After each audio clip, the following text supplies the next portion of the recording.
કિંજલબેન 35 એનો વિસ્તાર શું થાય?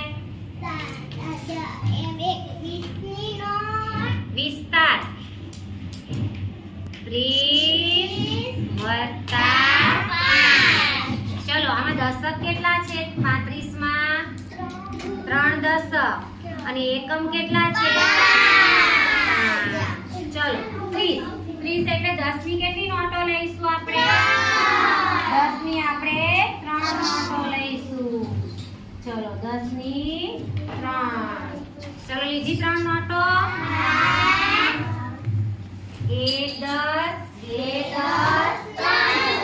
3 10 એટલે 30 થઈ ગયા. હવે આપણે લઈશું 5 નો એક સિક્કો. તો 30 ને 5 હજુ પણ આ અલગ રીતે કરી શકાય.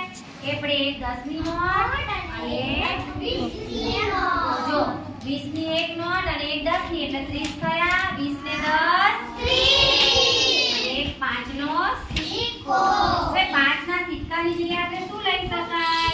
કોણ કહેશે મને? બોલો ધ્રુવીબેન. બે ના બે સિક્કા અને 1 રૂપિયાનો એક સિક્કો. બીજું શું લઈ શકાય? 1 રૂપિયાના કેટલા સિક્કા લેવાય? 1 રૂપિયાના આપણે 5 સિક્કા લઈ શકીએ. 1 રૂપિયાના 5 સિક્કા. 1 રૂપિયાના 5 સિક્કા. ચલો સમજ પડી ગઈ? 35 એટલે શું? 30 ને 5 30 વત્તા 5. ચલો હવે આ રીતે આપણે બીજું કરીશું.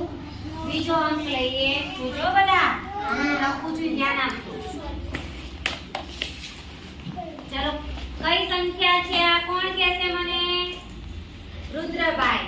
આ કઈ સંખ્યા છે? 45. તો આમાંથી કઈ રીતે 45 બનાવશો? બતાવો તો મને. બધા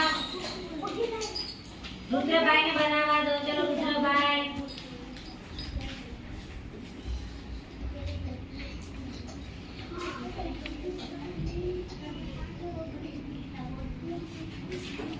આ ગણો તો કેટલા થયા?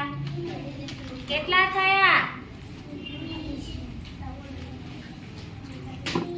હા હા.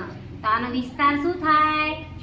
40 વત્તા 5. ચલો 5 માટે તમે શું મૂકીશું રુદ્રભાઈ? બોલો તો. 5 માટે શોધો જલ્દી.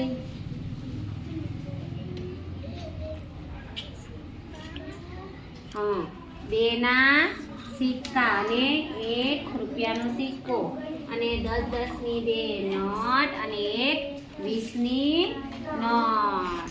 10 ની 2 નોટો ને 1 20 ની નોટ એટલે 40 રૂપિયા થઈ ગયા. 20 30 ને 40 40 ને 2 42 43 44 45 40 ને 5 45. સરસ. ચલો